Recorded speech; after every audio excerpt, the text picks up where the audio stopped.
Yes, Melophobia by Cage the Elephant does in fact hold up. It's incredible. It's incredible. The music critic in me says this is the best record. The rocker, the rock and roll, the king of rock and roll, heir to the throne, says this record can go like die by a river. Just kidding. It's really good, but the Scooby Doo color palette in me says I can bench 220 like Fred from Scooby Doo. No, but yeah, if you are, once again, this is the Rock Show with Connor Farrell. If you are a longtime rocker and you want to know what Gen Z, the kids, think about rock music, or if you are Gen Z yourself and you're like, I don't know anything, or I don't know, maybe just I heard some stuff. I've heard a song. I heard Cigarette Daydreams off this album. It's really good. Like, is the rest of the record good? Like, right now, I'm going to tell you yes. If you're either thing, if you're a longtime rocker, you're Gen Z, whatever, you're in the right spot. You're in the spot to rock. You are at the Rock Show with Connor Farrell. This is where you're going to get a little bit of insight. Like, what's going on here? I have a band, you know? I play guitar. I've been doing this stuff since, playing guitar since I was like, 15 or 14 or something. So I kind of have some insight, and I'm 21 now. So it's only 6 years, but like, I'm Gen Z and I've got insight. Like, this is a weird combo. You want to know that? Oh my God. And I found this band before even the record came out. I was a big fan of Cage the Elephant from their first two records. So this one was actually a surprise. But whether you heard Cigarette Daydreams and you're like, is there stuff on that, like more like that for me? I would say, yeah, come a little closer. But I would start with Hypocrite, Take It or Leave It. I'm currently listening to the record. If you're looking like, why does he have AirPods in? He doesn't have a guest on Zoom here talking about this record with him. Oh my God. And why is he burping? Oh no, that was gross. I was gonna burp, but then it didn't happen. I'm drinking. Let's see, Canada Dry. We're gonna blur that out because I don't want to be associated. I don't know. I'm kidding. Sugar free, caffeine free. There we go.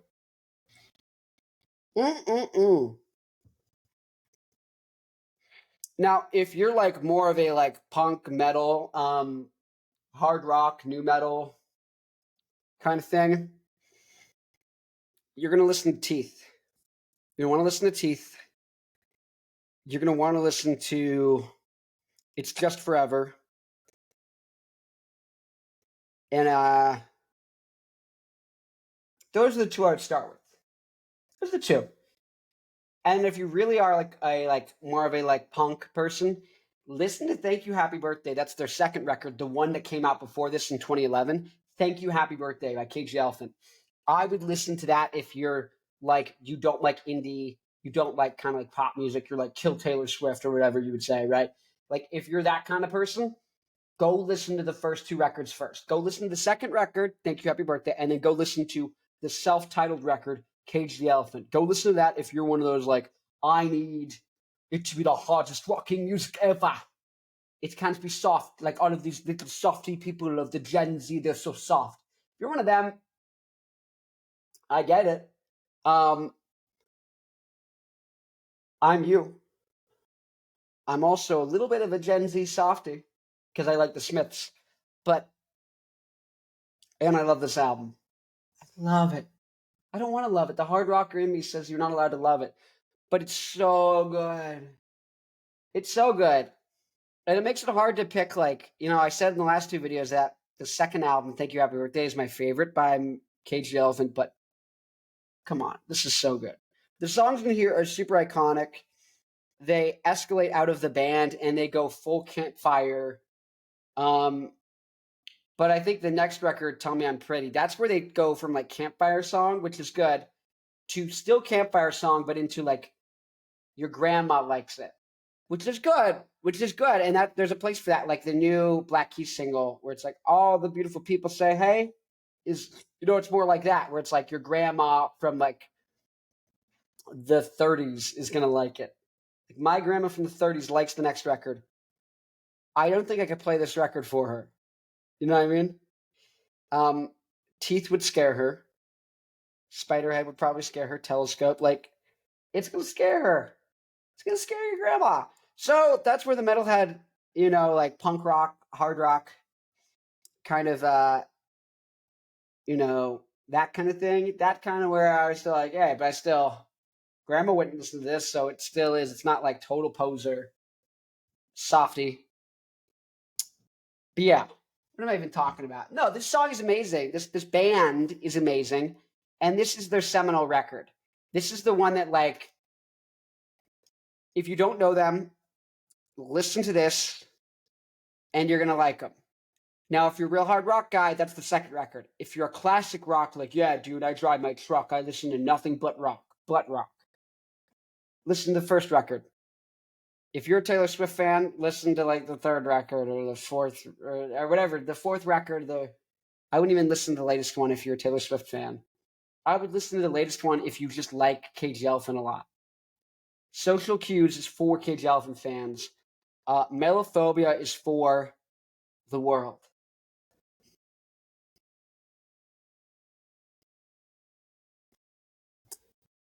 This record came out 2 days before my 11th birthday. Prior to this record coming out, my favorite band was Green Day. I had a lot of relatives in Toronto, Canada. My dad's Canadian. And so when I was a kid, I think for maybe like 4 or 5 years in a row, we went to Canada every summer to go visit my relatives. And I think it might have been the summer of 2013, because I think that's when Men in Black 3 came out. And I distinctly remember being on vacation there. There was somebody that I used to know, somebody. That music video was very popular. And it was in the Hard Rock Cafe playing on the screen in Toronto. And if they don't have a Hard Rock Cafe, it was something like that. And they do. It was a Hard Rock Cafe, I remember.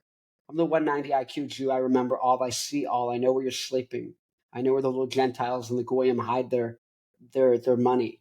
But I'm going to take it because I'm a Jew. Anyways, I am a Jew. I got bar mitzvahed.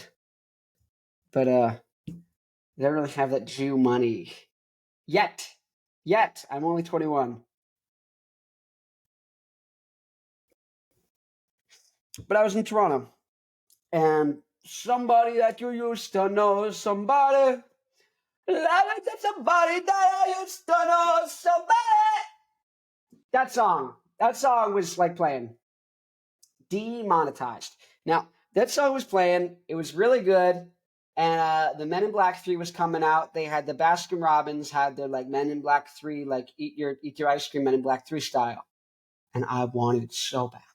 I think I made us go see Men in Black 3 in Toronto because I was like, I need to have the thing. I need to watch the movie. And it worked on me. And I liked the first two. This is before we knew Will Smith was potentially gay, which is fine. But the fact that he's like lying about it, it kind of makes you go like, oh man, we feel bad for you. Like, it's 2024. If you want to be gay, like you don't need to be in the closet. And so like, especially if you're Will Smith, because like you're famous, you're rich, you're successful, you're in Hollywood, so everyone already gonna accuse you of being gay anyways. So like,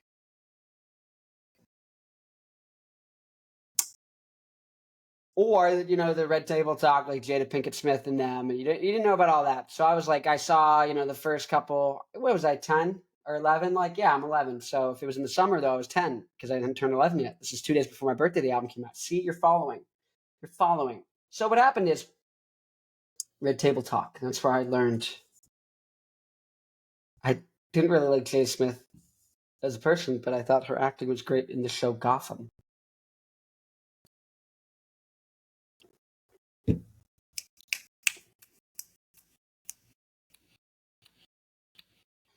It's funny how that goes.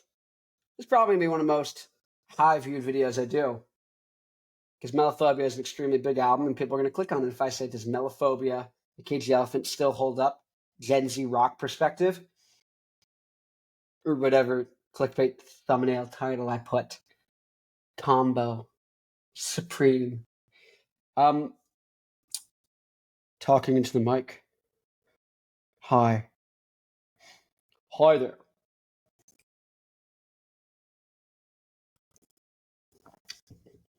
Whatever that ends up being,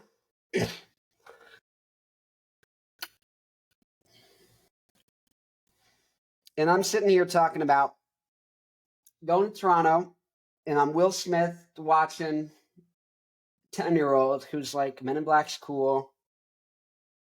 We already talked about the other song. It's played in the Hard Rock, and I go and I'm like, okay, let's see what's happening here. And what did Toronto have to do with that?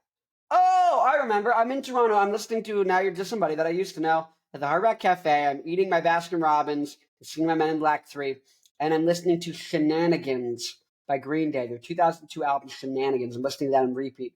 Because I'm like, I like Green Day, and I've heard American Idiot a lot of times, from the years like 7 to 10. I'd listened to it a lot. And Favorite Son was probably my favorite song. I don't even know if that's on the Spotify or Apple Music anymore, but Favorite Son was really good. I really liked it. And I was like, let's change it up. Let's not be basic. Let's go listen to Shenanigans. I started going album by album with Green Day. And I was listening to that one, and I listened to it probably like on repeat for an entire week. Like literally, I literally just put my headphones. I was like, Green Day, Warning, or Shenanigans. I was like, album would end. I'd be like, okay, like again. And I do that. And I did that for like 7 days in a row. And I loved the first two Cage the Elephant records. The first one is a rock record. The second one is like a rock punk like record. And so my Aunt Terry, super big Green Day fan club. She was like, "Hey, you're turning 11. Let's say 11. You want a gift, don't you?" I was like, "Yeah, I want a gift. I also want to burp. I'm turning 11." And I knew I could go to the Best Buy. She was like, "Okay, I'm gonna take you to Best Buy on your birthday." I was like, "The new Cage the Elephant album comes out." She was like, "Good, we'll do that." And I made us sit in the car. We got in the car, and I made us sit in the car and play Spiderhead. And we sat there and just listened. We were like, "Oh, I don't think this is good. I don't think Cage the Elephant. I think they're cooked. I think Cage the Elephant's done. This Melophobia looks good, but this is, pardon my French, pussy shit. This is gay. This is gay shit. This is so gay. So gay. Pussy shit is so gay. So lame. So gay." And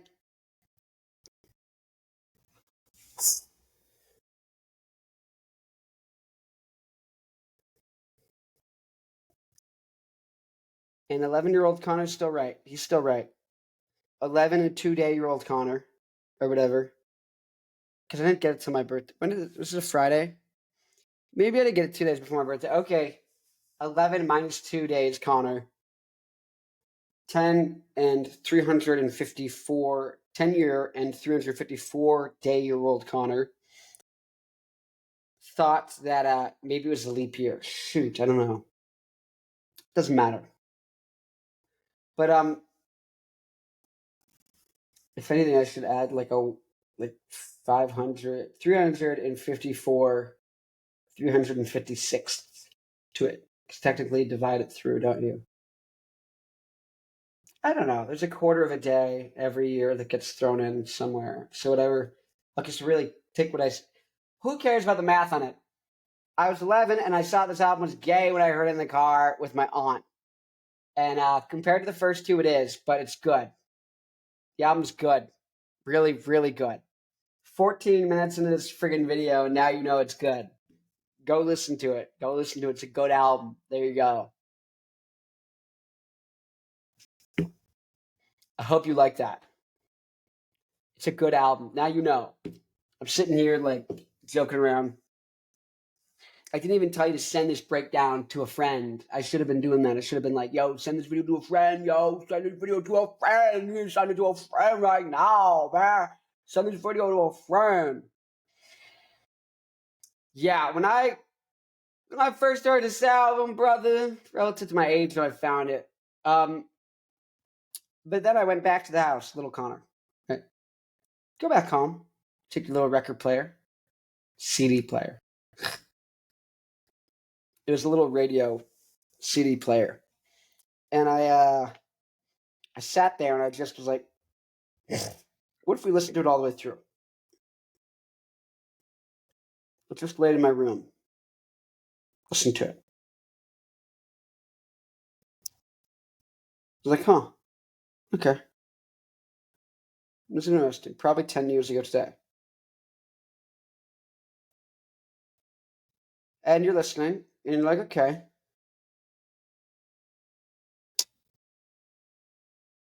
Pretty interesting.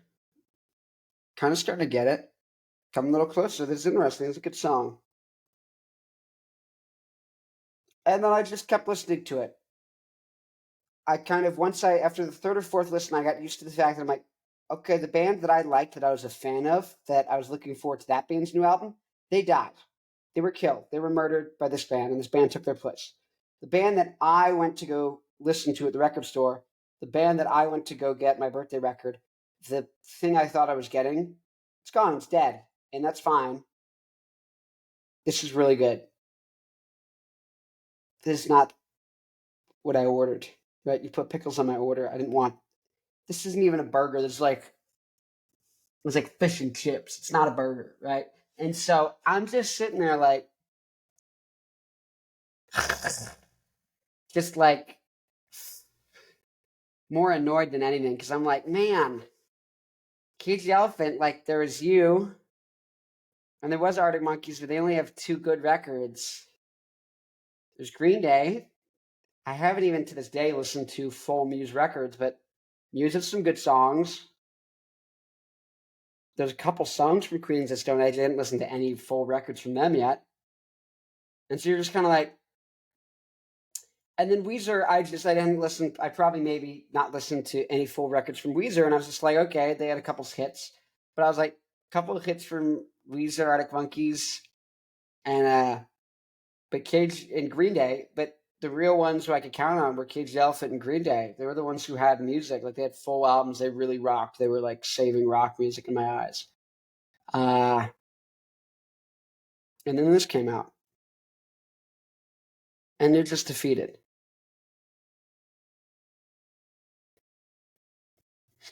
But then you get over that. And then you're like, you know what? I'm really starting to like this. I'm really starting to like this. Like, this is good. And this is the first time I realized that I could be in the wrong headspace. I could be in the wrong mood, and I could be approaching something in such a way that it would make me not like something that I do like. There's something that I love, but because of how I'm coming at it, I don't even like it. And you kind of go, you're like, oh, like, because I would have gone, this is bad. But now I've listened to it a couple times and I've gotten over that. And clearly it's not bad. But when I came at it, I was like, well, definitely this is bad. And I realized I'm like, oh, there's a difference between what objectively how good something is and how it sounds or how much I like it right then. And that was the first time I kind of had this realization was right here. So yeah, I kind of had that experience and I really just kind of like sat with it and I listened to this record. But then I started playing Forza Horizon 2. I think it came out in like 2015 or 2016. Come out 2014. Let's see. Let's Google that. Forza is kind of the Xbox racing video games. Forza Horizon. So this Forza was like a strict racing game, like you would just race, and they still keep doing it to this day. But Forza Horizon took the form of like a festival, like racing around a different country or something. And so in Forza Horizon 2, you were driving around Italy, and there'd be these little hubs, right? And you'd have radio stations there, DJing and playing music, and there was an alternative rock one. And that station was amazing. That was really good. And that came out a year later. And so I listened to this album, I started to like it. I liked the hits. But once Forza Horizon 2 came out, that kind of restored my faith that like music was here and we didn't have to worry about rock music. And then I think close to around then, Royal Blood's first album came out. And I didn't even listen to the full album, but at the time I'd heard a single or two, and that made me really have hope. Um, yeah. But yeah, this album broke my heart, but also I love it.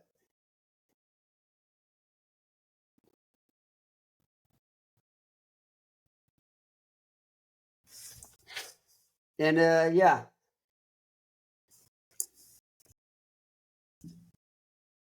it's like if a clone of your significant other, like imagine what happened to Star Lord Peter Quill in the Avengers movies, right?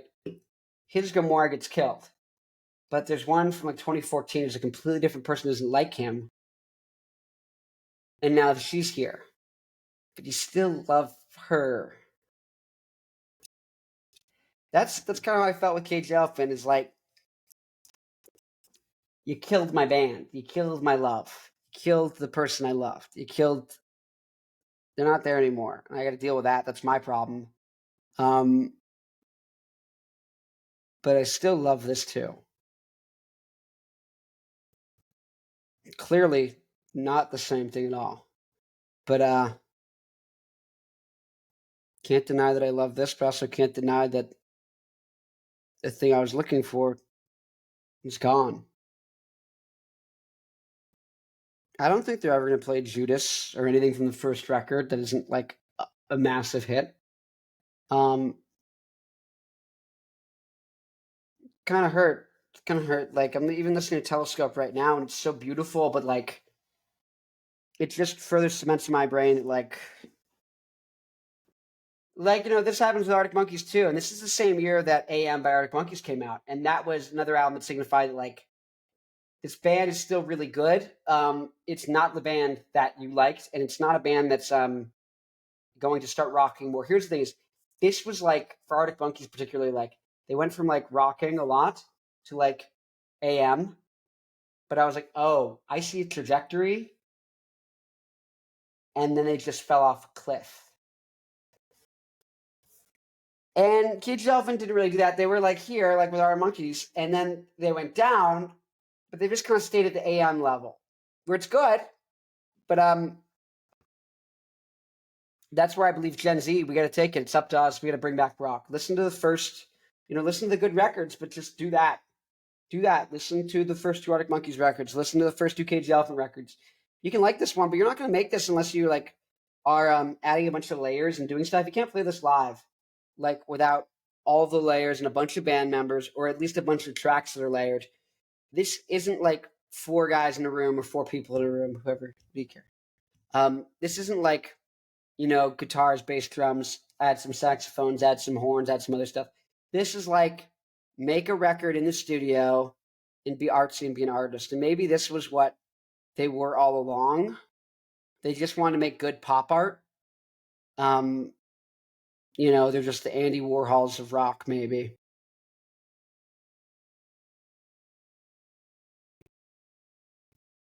And that's good. This record, I think that here's the thing is like I feel like AM and Melophobia, I should be saying, oh wow, AM and Melophobia are so good because they got people into rock. They're a good entry point. But I don't believe that.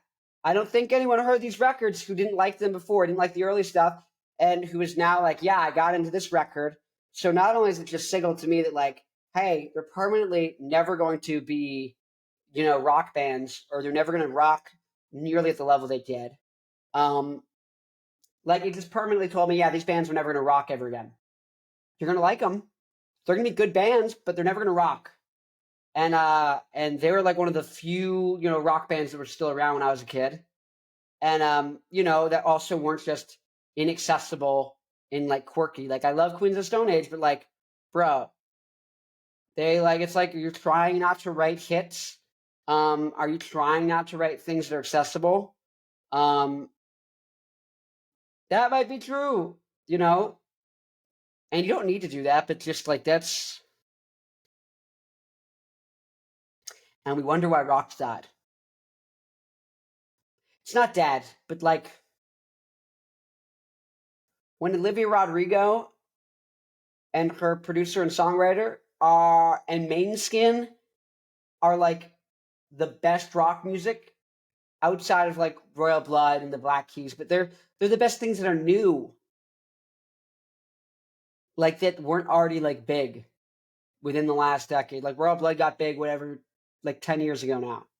Like getting played on the radio and having like top tier album, and Black Keys, like 10 years ago, or 16 if you're counting Brothers, 13 if you're counting El Camino. But yeah, I don't think Melophobia and AM were gateway albums into rock. I think they were gravestones that marked that. The rock band version of those bands have died, and the pop rock kind of like fun, upbeat shit you could do without.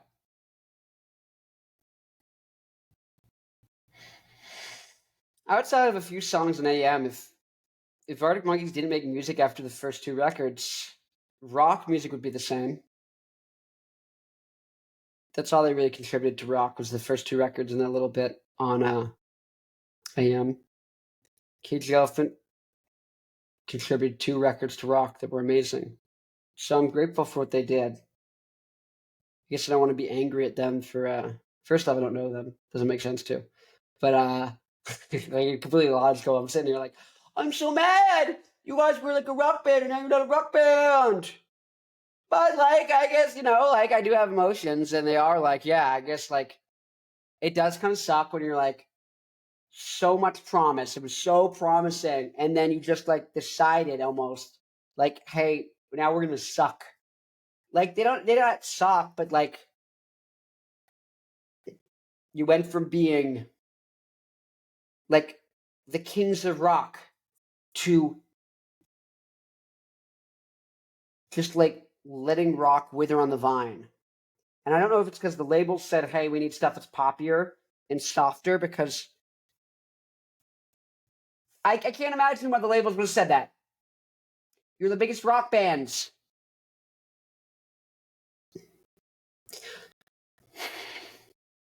Cage the Elephant still got on the radio because Cage the Elephant was still good. Arctic Monkeys did not get on rock radio with anything from Humbug or Second Sea, and it seems like they brute forced AM to get on the radio. They just engineered the songs that had enough rock and enough goodness to get onto the radio.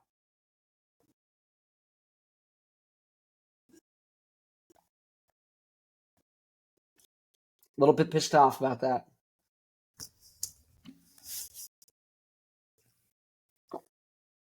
I appreciate it, though. I appreciate everything they did, but they contributed 2 great rock records each, and then they said, bye.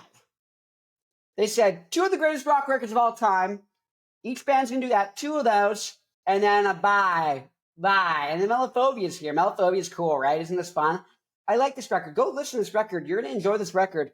But when it comes to like the history of rock music, and I think going forward, it's going to be a marker of like, God damn it, not another one. Royal Blood still rocks, but the first 2 records are impeccable. The third record is kind of good. So I wouldn't say Royal Blood did the same thing as Cage the Elephant. I think actually they kind of did a Cage the Elephant, where the 2 records are amazing rock records, and then they're like, we need to change up because I don't want to be pigeonholed. And I'm just like, and here's the thing. You could change up. You could have got heavier. You could have turned into Slipknot. You could have turned into Korn. You could have turned into System of a Down. You could have turned into Nirvana. You could have turned into Alice in Chains. You could have turned into Motley Crue. You could have turned into Black Sabbath. You turned into Judas Priest even. You turned into Judas Priest. Judas Priest, very catchy, very accessible. After midnight, hiding down the dark, rolling, living after midnight, after dark. Like, you could have done that. You can change up. You don't have to stop rocking, okay? Very annoying, especially as a rock fan. It's really annoying, because It feels like the whole world doesn't want to rock anymore. And it feels like maybe you didn't like rock to begin with and you were just on the bandwagon because that's just what was convenient. Maybe you never liked rock. Maybe you didn't like rock to begin with. Maybe it was a fling. And so when you're like me and like all you feel and all you relate to and all you ever know and all that resonates with you, it never feels real and true and honest. The only thing that ever feels like it understands you and get you is rock.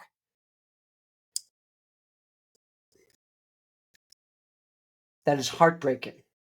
It is heartbreaking to see this happen, to see this journey. In Royal Blood, they recovered with the fourth record. And the third record still rocks.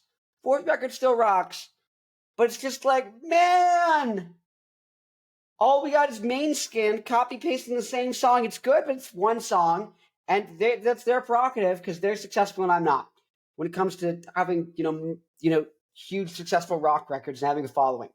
But like the biggest bands on TikTok and all this stuff is like Metallica and Nirvana and Ghost. And it's because they have good branding and they're dark and they're scratching the rock itch in some way. I think Ghost is really good. I think Metallica and Nirvana scratch the rock itch a little bit better. Limp Bizkit. You could have became Limp Bizkit.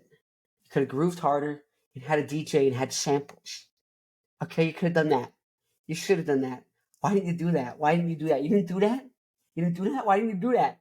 Right? Like, think about it. You didn't do that shit. Like, you could have done that.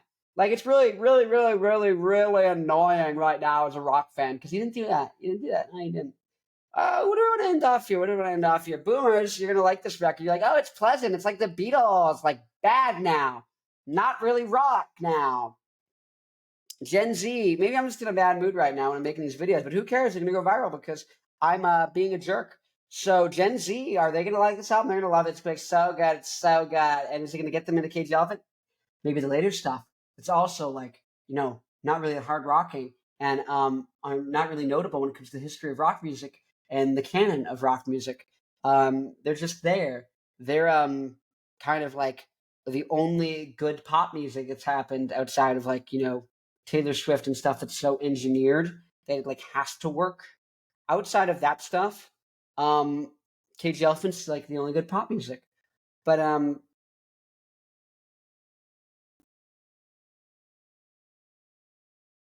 they left rock with this one. That's what happened. The first album's better. The second album's better. The first Arctic Monkey album is better than Melophobia. The second Arctic Monkeys album is better than Melophobia. The first Royal Blood album is better than Melophobia. The second Royal Blood album is better than Melophobia. The first Franz Ferdinand album is better than Melophobia and Artsy. The second Franz Ferdinand album is better than Melophobia. The third Franz Ferdinand album is better than Melophobia. The first Strokes album is better than Melophobia. The second Strokes album is better than Melophobia. The third Strokes album is better than Melophobia. Are you starting to sense a pattern?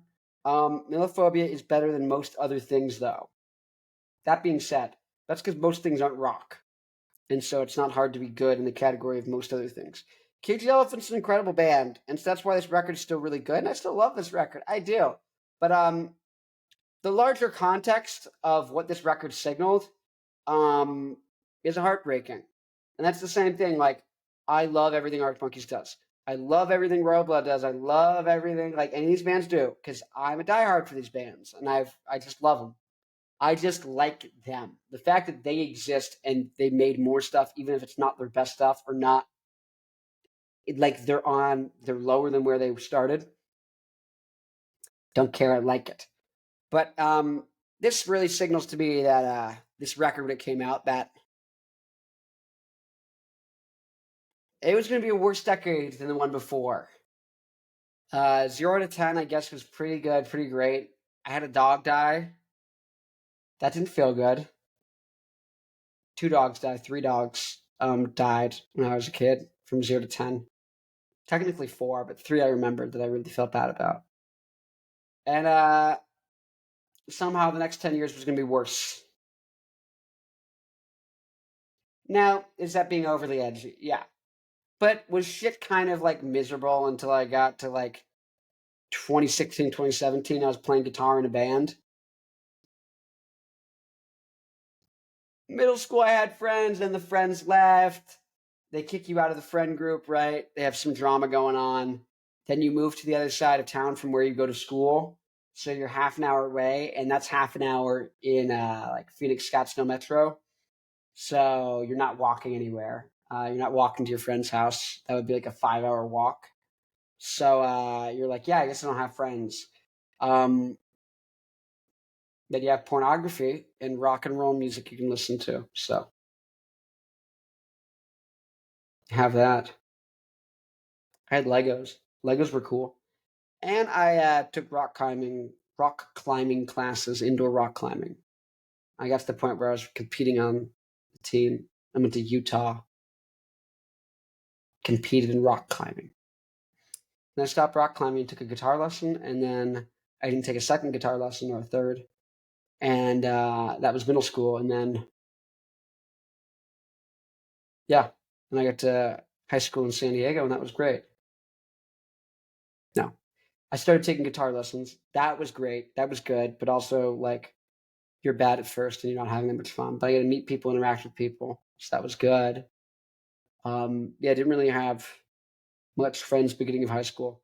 Talked to a lot of people, but didn't really like have friends you hung out with. Then the end of freshman year, I started hanging out with my buddy Jack.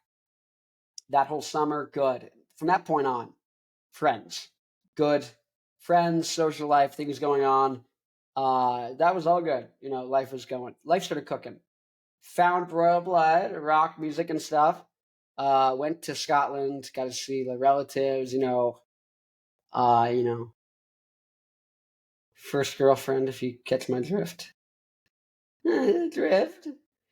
No, it's so high school things started taking off, but it's just kind of like this album came out and not Thank You Happy Birthday 2. And I was like, fuck. We are cooked.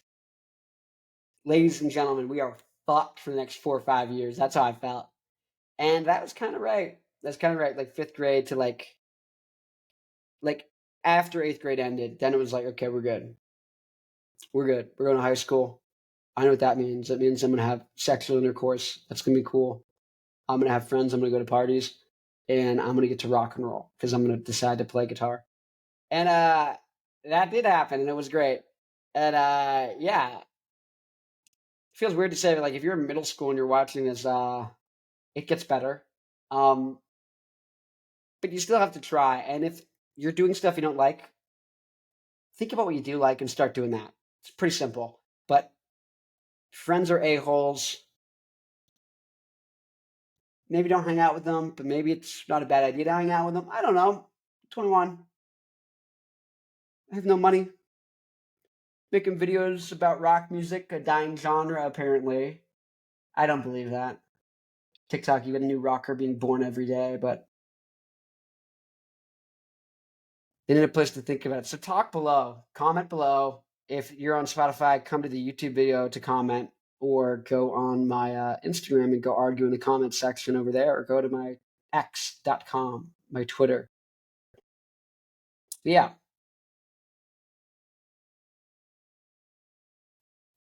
This album is bittersweet. It's really sweet, really good. It's like a 10 out of 10 record, but broke my heart. And apparently, I still am not over those emotions entirely. So, yay! Well, anyways, go check out my next video breaking down "Tell Me I'm Pretty" because I've got some pretty funny stuff to say in that one. That's genuinely true, by the way. Or if you just feel like I don't feel heard, I don't feel understood by anything, and it feels like the world is increasingly non-understanding of me, you should go to the next video and you should listen to that, and you should go have fun in the comments and talk to people, and you should make friends even if they're fake internet friends, because it's just nice to get heard and to feel like understood by people. Because unless you start rocking and you start networking with other rockers, you're not going to. That's what I found. I created something called New Rock Dynasty. If you go to newrockdynasty.com, you can sign up for an account. It's basically like a multi-band fan club. You guys can make accounts in New Rock Dynasty right there. It's free. Eventually, you're going to get rewards points at like local shows and stores and stuff. But for now, you can just go there. It's like a social network, basically. You can make an account for free, and you can just talk to your friends and hang out. And you can read about the other stuff that I kind of want to do. And, kind of my plan to bring back rock. That's at least a month away. Probably a year or two away. That's what I'm doing every day.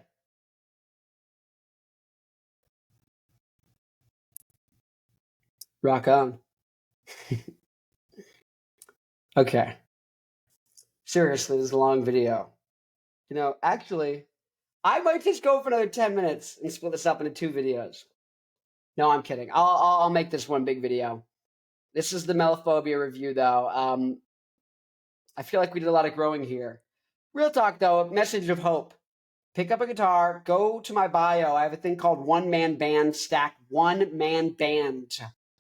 And I basically tell you, like, if you just buy a Harley Benton guitar, that's a brand, right? If you buy one of those for like $300, you just buy the basic guitar stuff to put strings on it, right?